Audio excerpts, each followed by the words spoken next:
Bonjour à tous et bienvenue dans Score 3, votre magazine sportif. Au menu aujourd'hui du football, du cyclisme, du hockey sur glace et du cheval. Et c'est avec le football que nous allons commencer avec le match nul de Caen samedi soir au Parc des Sports de Venoy face au RC Strasbourg. Les images sont signées de Jacques Lacan.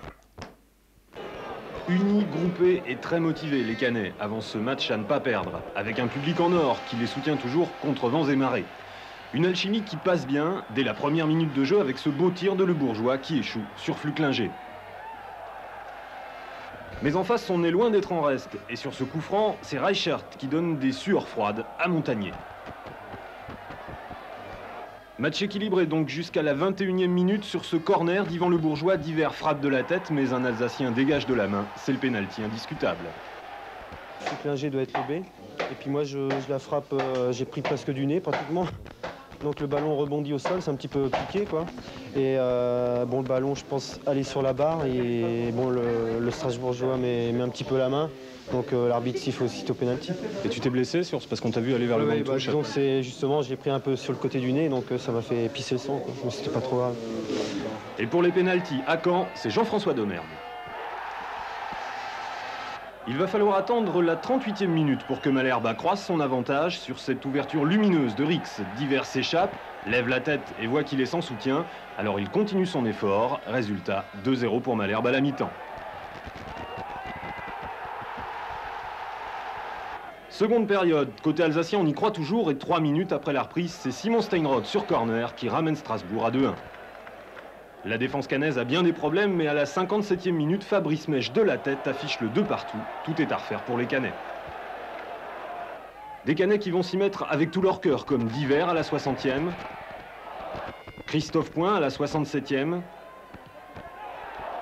ou une nouvelle fois Divers, un tout petit peu juste sur cette action. Les efforts vont finir par payer à 7 minutes de la fin, centre de Graham Rix. Remise de la tête de Rudy Garcia et but de Fabrice Divers, c'est l'explosion à Venoy.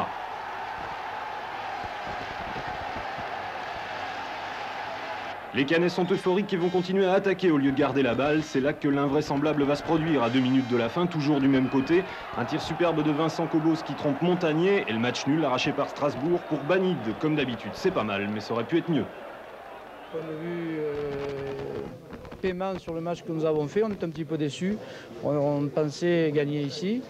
Bon, on a eu le mérite de revenir au score, mais en fait on a commis beaucoup trop d'erreurs pour s'imposer à l'extérieur. Et c'est vrai que marquer 3 buts à l'extérieur, c'est déjà une grande chose, mais revenir au score 2 fois, c'est encore mieux.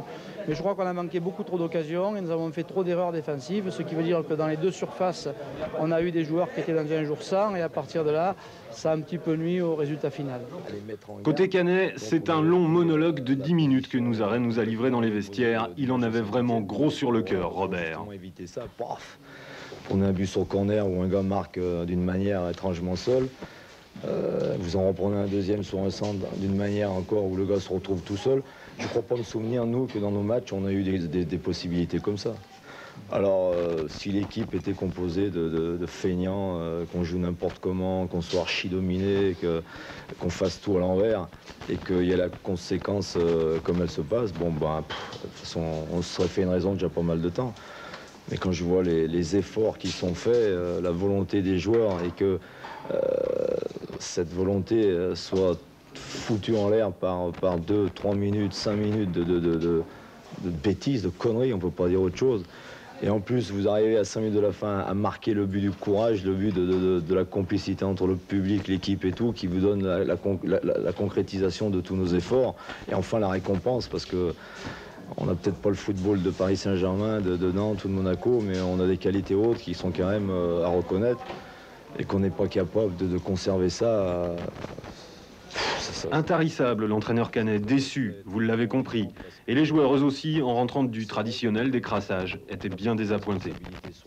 On ne reste pas 90 minutes concentrés, et je crois que c'est peut-être ce fait-là aussi. Mais je pense qu'en menant 3-2 à 2 minutes de la fin, on doit rester conscient qu'il ne faut peut-être pas aller marquer encore un 4e but.